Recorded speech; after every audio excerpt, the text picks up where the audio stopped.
कि सोनम वांगचुक को अन्ना हजारे बनाया जा रहा है और दीप के जी हमारे बन रहे केजरीवाल। युवाओं का गलत फायदा ना उठाया जाए। बाहर मारी गई, बाहर जैसे तुम मार रहे हो वैसे पिट रहे हो। यहाँ पे सारे मारी हो। अगर हमारे ऊपर लाठीचार्ज हो जाएगा तो क्या आप बदले में क्या करोगे? हम भी मारेंगे लाठीचार्ज, हम भी करेंगे उनके ऊपर। फिर भी हमने हाथ जोड़े हैं, हाथ जोड़े समझे। हमारे बच्चों ने हाथ जोड़े, हाथ जोड़ जोड़ के बैठ गए। बैठे हुए बच्चों पे भी लाठी बजाई है। नेम प्लेट नहीं थे उनके पास में, आरएसएस बीजेपी के लोग थे, वो पुलिस वाले नहीं थे। हरी वर्दी वाले थे ना, वो मिलिट्री के आदमी थे ना, वो पुलिस के आदमी थे, आरएसएस बीजेपी के आदमी थे। नितिन नवीन जी की रैली में हमारे हनुमान जी के हाथ में झंडा पकड़ा दिया, बीजेपी का झंडा। तुम हिंदुत्व समाज का मजाक बना रहे हो। चंदा चोरी का तुम्हारे पास कोई जवाब नहीं है, तो सीधा एक ही नारा भाई, चंदा चोर गद्दी छोड़। जितने भी प्रोटेस्टर्स हैं उन सबके सामने ना माफ़ी मांगे अच्छे से। अभी भी उन्होंने कल आके बोला ना लाइव आके कि ना भाई हम इस चीज़ को देखेंगे, हम ये करेंगे, जिन लोगों ने तुम्हारे साथ बुरा किया है उनको सज़ा मिलेगी, वो जेल में जाएंगे, उनको जेल भेज रहे हैं, ये कर रहे हैं। अगर उनको करना होता वो पहले नहीं करते, उसको इस्तीफा देना होता तो वो अब तक दे चुका होता। इतना सारा नाटक नहीं कर रहा होता वो। इतना जो नाटक हुआ है, इतना सब कुछ हुआ है, लोग मर रहे हैं, ठीक है, उनको चोटें लग रही है, जो भी हुआ है, ठीक है। अगर इतना ही था तो वो पहले ही क्यों नहीं दे रहा था इस्तीफा? जब स्टार्ट ही हुआ था तभी दे देता। अब इतना सब कुछ बर्बाद होकर इस्तीफा देके क्या करना चाह रहे हो? यही तो बात है ना, उनको अकाउंटेबिलिटी लेनी ही नहीं है। उनको लग रहा है कि ये सब पागल हैं जो प्रोटेस्ट कर रहे हैं, लेकिन उनको ये नहीं दिख रहा है कि बच्चों का फ्यूचर है वो बर्बाद हो रहा है। इतना ढीठ इंसान इस्तीफा दे देगा? अगर उसको देना ही होता तो वो दे ही नहीं देता, इतना ढीठ है। उन्होंने नीट के बारे में कोई इतना खास बात नहीं करा है, उस टाइम पे भी नहीं किया है। मेन मुद्दा तो यही है ना कि बच्चे मर गए उनकी वजह से, उनका फ्यूचर बर्बाद हो गया। नाम भी नहीं लिया है। तो जो चीज़ मेन मुद्दा है उस चीज़ पे तो वो बोल ही नहीं रहे, तो वो जो भी कह रहे हैं वो तो फिर फालतू है ना भाई। जब वो फालतू है तो हम क्यों सुनेंगे उनकी? जब तक वो इस्तीफा नहीं देगा हम में से कोई नहीं मानने वाला, मैं भी नहीं मानने वाली। I am also a teacher भाई, अगर बीइंग अ टीचर मैं तो इन बच्चों के लिए लड़ूंगी, और मैं खुद भी स्टूडेंट हूँ, मैं पढ़ाई भी कर रही हूँ, तो मैं तो लड़ूंगी। अब वो फालतू में जो मर्जी करता रहे, बोलता रहे, हु केयर्स। 1 महीने बाद तुरंत पेपर कराने से थोड़ी ना। अब मान लो पिछले पेपर में उनके अच्छे मार्क्स आए, इस पेपर में वो नहीं कर पाए, उनका तो बर्बाद हुआ ना। तुरंत कराने से क्या फ़ायदा? क्या उखाड़ लिया उन्होंने? जिन लोगों ने मेहनत करी, ठीक है, अब वो पेपर कैसे बदल के आया? उन्होंने दिया है पेपर, नहीं दिया है ना। वो तो खुद तो चाय बना के बैठे हुए हैं, अनपढ़ बैठे हुए हैं, उनको क्या पता कि कितनी मेहनत लगती है नीट का एग्ज़ाम देने में। वो तो बोलेंगे कि हमने तो ऐसे करा दिया, वैसे करा दिया। कुछ नहीं कराया उन्होंने, नल्ले हैं वो लोग, ठीक है। सरकार में ऐसे बैठे हुए हैं, उनको कोई फ़र्क नहीं पड़ता है कि कौन बच रहा है, कौन मर रहा है, किसी से कुछ लेना देना नहीं है। वो बस वहाँ पे बैठ के राज करे, एसी में बैठे हुए हैं और फालतू की बकचोदी मारे जाते हैं। और पुलिस, आपको क्या लगता है ये जो पुलिस है ये ओरिजिनल पुलिस है? वो लोग ऐसे भाड़े का टट्टू ला के बैठते हैं, ठीक है, इन पे किसी के पास बैच नहीं है, कुछ नहीं है। और यहाँ पे सारे बच्चे बहुत पीसफुली प्रोटेस्ट कर रहे थे, उनका कोई मतलब नहीं बनता था कि वो लाठी चार्ज करें, ठीक है। ऊपर से ऑर्डर आए, डजंट मीन कि भाई बच्चों को इतनी बेरहमी से मारा जाएगा कि वो मर ही जाएंगे। कितने लोगों की यहाँ पे प्रोटेस्ट में डेथ हुई, क्या वो डिजर्व करते थे? नहीं। कई बच्चों के पैर तोड़ दिए हैं, यहाँ पे कुछ चेयर्स पे जा रहे थे, सर फाड़ दिया, पैर तोड़ दिए, हाथ फट गए, टूट गए, दो लड़कियां मर गई हैं, ठीक है, लड़के मर गए, उनको मार मार के फालतू में मारा है, फालतू में। क्या इस चीज़ का कोई मतलब बनता है?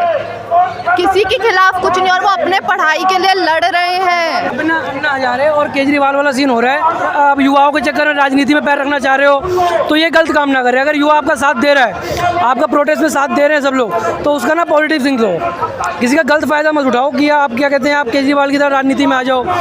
आज जो युवा आए हैं सारे लोग अपने आप के साथ दे रहे हैं, तो आप उनका बेनिफिट ये मत उठाओ गलती। सपोर्ट ही कर रहे हैं बच्चों को, वो भी पब्लिक रिप्रेजेंटेटिव। सपोर्ट तो हम भी कर रहे हैं, वो तो पब्लिक को रिप्रेजेंट। देखो यहाँ पे ना कोई बीजेपी का भक्त आया है, ना आप कोई कांग्रेस का चमचा है, ठीक है। जो आया है स्टूडेंट पावर ही आई है, चाहे वो कोई 12th वाला हो, चाहे वो नीट का बच्चा हो, चाहे वो BA का बच्चा हो, चाहे कोई भी हो, सारे स्टूडेंट बच्चे ही आए हैं। तो ऐसा नहीं कि कोई राजनीतिक से बिलोंग करता है, सारे स्टूडेंट पावर। लेकिन यहाँ पर राजनीति हो रही है, यहाँ गलत मुद्दा उठाया जा रहा है, समझ रहे हो आप?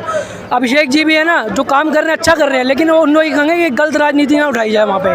वहाँ कोई आतंकवादी थोड़ी खड़े हैं, तो स्टूडेंट ही खड़े हैं। अगर हमारी मांगे पूरी हो जा रही है, हम सब तो पीछे हट जा रहे हैं। कोई पागल है अपनी पढ़ाई लिखाई छोड़ के, अपना काम धंधा छोड़ के यहाँ टाइम पास कर रहा है। अगर मांगे पूरी हो रही, सब घर जा रहे हैं अपनी। 3 ही मांगे हैं, धर्मेंद्र प्रधान का इस्तीफा ले दो, और जो हमारे विद्यार्थियों का गलत हुआ है, जो फर्जी ड्रेसों में पुलिस वाले घूम रहे हैं उनके खिलाफ कार्रवाई करो। हम सब घर जा रहे हैं अपना वापसी। जो बीजेपी के गुंडे घुस रहे हैं बीच में, जो पत्थर लेके आ रहे हैं, जो गुंडे घुस रहे हैं, और उनको ही हमारे प्रशासन पुलिस वाले भी सपोर्ट कर रहे हैं उनको। कोई ना कोई होगा इसमें, बीजेपी की तरफ से आए होंगे या और कोई होगा। देखो प्रशासन का पूरा सपोर्ट है, प्रशासन का पूरा सपोर्ट है। जो भी है उग्रवादी है ना, इनको पूरा सपोर्ट कर रही है प्रशासन। ठीक है, जो कह रहे हैं, जो फालतू बातें कह रहे हैं कि सीजेपी को फंडिंग आ रही है, यहाँ से फंडिंग आ रही है, वहाँ से फंडिंग आ रही है, तो फंडिंग ये रही है आपकी। देखो सड़कों बैठ के पानी पी रहे हैं, ये हमारी फंडिंग है, ये फंडिंग आ रही है। तो फालतू बातें ये हो रही है, फालतू बातें उठाई जा रही है। शांतिपूर्ण प्रदर्शन हो रहा था, ना कोई युवकों ने किसी ने मारा, पहले शुरुआत किसने करी? लाठीचार्ज तो इन्हीं की तरफ से हुआ। तो अब ऐसा तो कोई गांधीवादी का जमाना नहीं है कि कोई किसी को एक थप्पड़ मारेगा तो दूसरा गाल भी आगे कर देगा। भाई एक थप्पड़ के बदले आपको दूसरा थप्पड़ का जवाब मिलेगा। ये स्टूडेंट पावर है। अगर आप एक थप्पड़ मारोगे दूसरा थप्पड़ खाने के लायक रहोगे, अगर आप एक लाठी मारोगे तो आपको 10 लाठी मारी जाएगी। तो यही है स्टूडेंट पावर। पुलिस वाले नहीं थे, हरी वर्दी वाले थे ना, वो मिलिट्री के आदमी थे ना, वो पुलिस के आदमी थे, आरएसएस बीजेपी के आदमी थे, आरएसएस बीजेपी के लोग थे।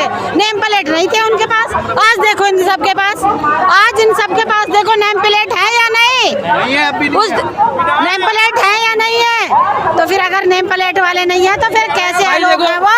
बात है, किस तरह के लोग हैं वो? वर्दी से हमारे बच्चे जो है ना, वर्दी की इज्जत करते हैं। तो इसका मतलब ये नहीं कि हमारे बच्चों के साथ आया, हमारे साथ धोखा करा जाए कि आरएसएस वाले लोगों को यहाँ पे वर्दी पिना के बिठाया जाए और वो आरएसएस वाले हमारे बच्चों पे लट बजाए। ये बर्दाश्त नहीं करेंगे। इनके बच्चे नहीं है, बिल्कुल बर्दाश्त नहीं करेंगे। इनके बच्चे नहीं है, सबके बच्चे हैं। तो राजनीति में गलत फायदा क्या उठाया जा रहा है? आप मुझे बताओ कि कौन से नेता के बच्चे यहाँ पे आ रहे हैं प्रदर्शन करने? देखो बच्चों का फायदा भी मत उठाओ, गलत फायदा मत उठाओ। अगर स्टूडेंट पावर तुम्हारा साथ दे रही है तो उसका गलत फायदा मत उठाओ। अभी हाई कोर्ट ने क्या कह दिया पता है लोग आपको? हाई कोर्ट ने क्या कहा है कि हमें कोई वीडियो देखने मतलब ही नहीं है, हमारे पास टाइम नहीं है। तो उनके पास टाइम नहीं है तो हम क्या करें यहाँ पे आके? तो उससे कुछ नहीं होगा। सुप्रीम कोर्ट शिक्षा मंत्री आपका आज इस्तीफा दे देगा। शिक्षा मंत्री सुनिए, शिक्षा मंत्री आपका आज इस्तीफा दे देगा। अगला रोड मैप क्या होगा? अगला फिर कोई शिक्षा मंत्री बैठेगा, पेपर लीक होता रहेगा। पेपर लीक शुरू से होते जा रहे हैं, राजस्थान में ले लो, हरियाणा में ले लो, हर जगह पेपर लीक हो रहे हैं। ये इसका एक उपाय है कि आप लोग सिस्टम सही करो। ये सिस्टम सही होना चाहिए अंदर का। और अगर इतना ही सही होता, फ्री कर दो, शिक्षा एक समान कर दो, ना कोई ऊपर नीचे रहेगा, ना कोई बड़ा छोटा रहेगा, ना किसी का कोई ड्रामा रहेगा। इसलिए हम कहते हैं कि मतलब ये सरकार जो है ना, और हम कहते हैं कि मतलब इस सरकार से क्या उम्मीद लगाए, लेकिन फिर भी उम्मीद लगा रहे हैं कि मोदी जी इस शिक्षा को जो है ना आप बराबर कर दे, बड़ा अच्छा होगा। ना कोई रोड पे आएगा, ना कोई पेपर लीक होगा। पेपर लीक तो होगा ही नहीं।